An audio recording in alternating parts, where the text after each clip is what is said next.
दोस्तों, बात है सन 1945 की, जब देश आजादी की उम्मीद से सरोबार था। चारों ओर क्रांतिकारी वातावरण था। ऐसे में एक गढ़वाली परिवार में जन्म हुआ बेहद ही साधारण से दिखने वाले बच्चे का पूत के पांव पालने में ही नजर आने लगते हैं। पिता आर्मी ब्रिगेडियर थे, तो देशभक्ति के संस्कार खून से ही मिले। कुशाग्र बुद्धि और बहुत कुछ हासिल करने की चाह के चलते 1965 में आईपीएस टॉप करके ही माने। केरल बैच के आईपीएस अफसर बने और 6 साल में वो मेडल हासिल कर लिया, जो 17 साल की ड्यूटी करने पर भी हासिल नहीं होता।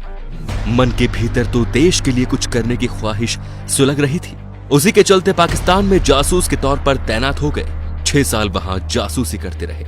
लाहौर में एक मजार के पास एक मुसलमान ने अजीत डोभाल को पहचान लिया था कि वो पाकिस्तानी या एक तरह से कहे तो मुसलमान है ही नहीं।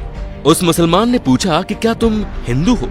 तो डोभाल चौंक गए और उन्होंने जवाब दिया नहीं। फिर वो उन्हें अपने साथ लेकर गया और एक छोटे से कमरे में दोनों गए। उसने कमरे का दरवाजा बंद कर दिया और एक बार फिर उसने कहा कि देखो, मैं कह रहा हूँ तुम हिंदू हो।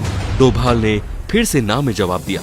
तो उस मुसलमान ने अजीत से कहा कि तुम्हारे कान छिदे हुए हैं। डोभाल ने बात मनाते हुए कहा कि हाँ, बचपन में मेरे कान छेदे गए थे, लेकिन बाद में मैं कन्वर्ट हो गया था।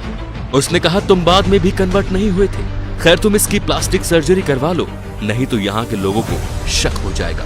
1987 में खालिस्तान में आतंकवाद के वक्त पाकिस्तानी एजेंट बनकर दरबार साहिब के अंदर दाखिल हो गए।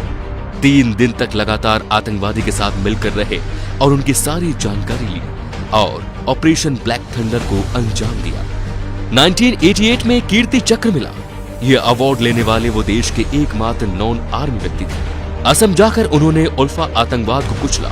मोदी की तो उन पर शुरुआत से ही नजर थी। जैसे ही उन्होंने देश की बागडोर संभाली, उन्हें राष्ट्रीय सुरक्षा सलाहकार बनाकर बहुत बड़ी जिम्मेदारी सौंपी। बलूचिस्तान में फिर से रॉ को एक्टिव किया और इस मुद्दे को अंतर्राष्ट्रीय मुद्दा करने के पीछे इस आधुनिक चाणक्य का ही दिमाग था।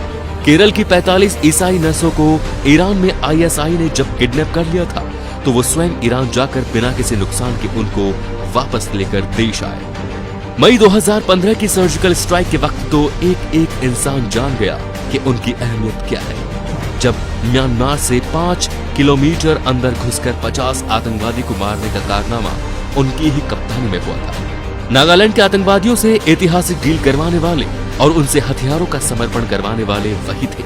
उन्हीं की हिम्मत और ना डिगने वाली सोच ने भारत की डिफेंस पॉलिसी को अग्रेसिव बनाया।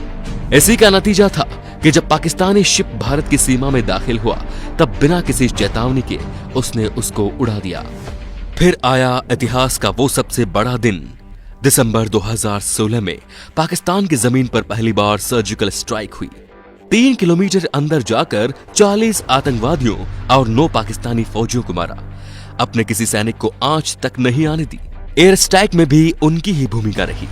राइट विंग हिंदू संगठन विवेकानंद यूथ फोरम की स्थापना करने वाले भी वही हैं। इतिहास में कहानी है बाजीराव की, जो कहता था दिल्ली जीत सकता हूं, और वर्तमान में हौसला है उनका जो कहते हैं इस्लामाबाद जीत सकता हूं।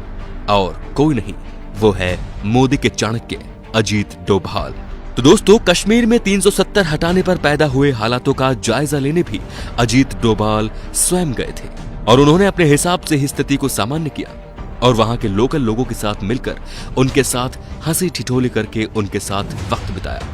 ये एक ऐसे शख्स हैं जिनकी देश को काफी जरूरत है।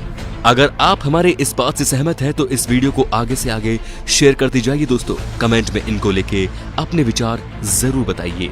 धन्यवाद।